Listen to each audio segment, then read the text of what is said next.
reject the caricature of Christ that is presented. In other words, who goes to hell and why? I'll be, in a sense, damning people twice if they're presented with a distorted version of Christianity. Will anyone be judged for rejecting a false gospel, a false Christ, or a really bad synthesis or syncretism between Yeah, Christianity and some kind of political culture? What yeah. say you, Tom? I think the first thing to say is that thank God that I am not God, and that neither Mike nor I are God, Mm, and it isn't up to us who God ultimately welcomes and calls his own, and how that plays out. These are mysteries which, just as Jesus himself said about the great coming day, he said, of that day no one knows, not the Son, not the angels in heaven, only the Father. So, in the same way, I want to say there are all sorts of things about the ultimate future of all human beings which are known and will be known to God and which are hidden from us at the moment. I think what's happened here is that people who have preached the gospel and have seen people come to faith and have seen a genuine change in their life and a new love of God and scripture and so on, and see that's what being converted looks like. Well, supposing they hadn't been converted, supposing mm, they'd stayed in the sort of people they were, what might have happened to them then?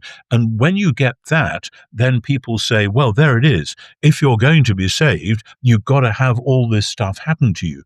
And do you know, I've hung out around church circles all my life, and there are many people I know of whom I want to say, this person I'm quite sure has the heart of the matter in them, but because of muddled teaching, because of bad examples, because of all sorts of things, they are not presenting in the way that a good modern Protestant evangelical Christian might expect them to.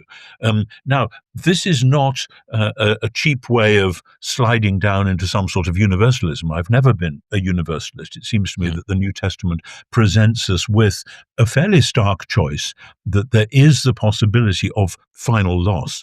The question then is, how would we describe that final loss, and how might we hazard a guess as to what constitutes candidacy for that final loss? I mean, that's the question. And I think, again, I want to say, I don't want to be too dogmatic about this.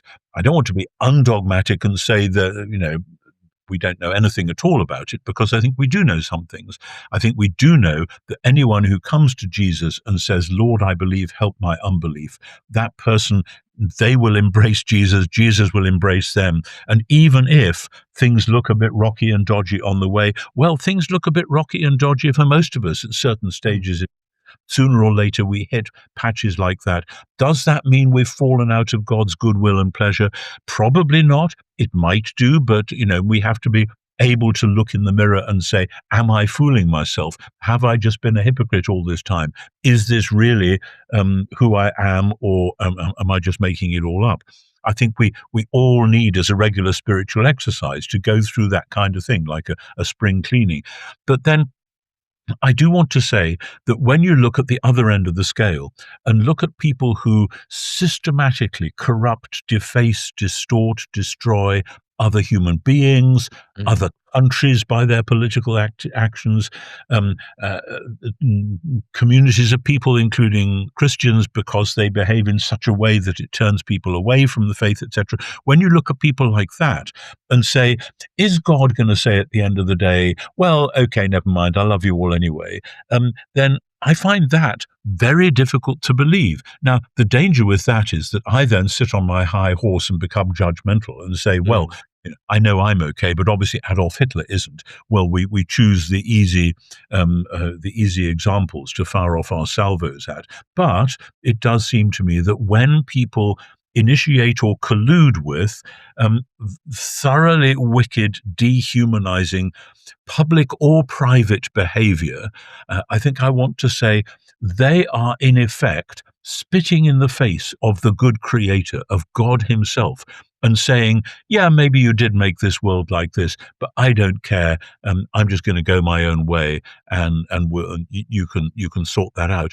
And I think, as C.S. Lewis said once, there are only two sorts of people: those who ultimately say to God, "Your will be done," and Yeah. those to whom God will at the last say, "Your will be done."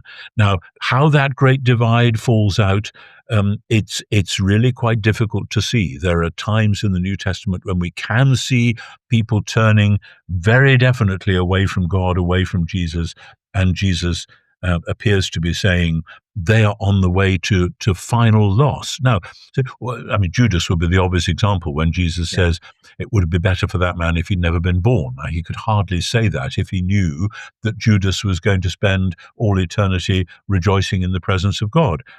It really implies that Judas is not among those. But what does that final loss look like? Here, our medieval imagery of hell really Mm. doesn't help, where I know many people, in America particularly these days, but in other parts of the world as well, are brought up thinking that believing in Christianity means believing in heaven and hell, that you either go to heaven or you go to hell. And I've spent much of my life arguing that's not what the New Testament says. New Testament is about new creation. And then the antithesis of new creation is to lose out, to miss out, not to be part of the new world which God is making. And from one point of view, the best way of talking about that is destruction or death, so that there is a sense in which the theological position known as annihilationism has something going for it, that when people ultimately turn away from God and say, "I do not want anything to do with you," whether explicitly or by implication through what they do, then that person simply ceases ultimately to exist.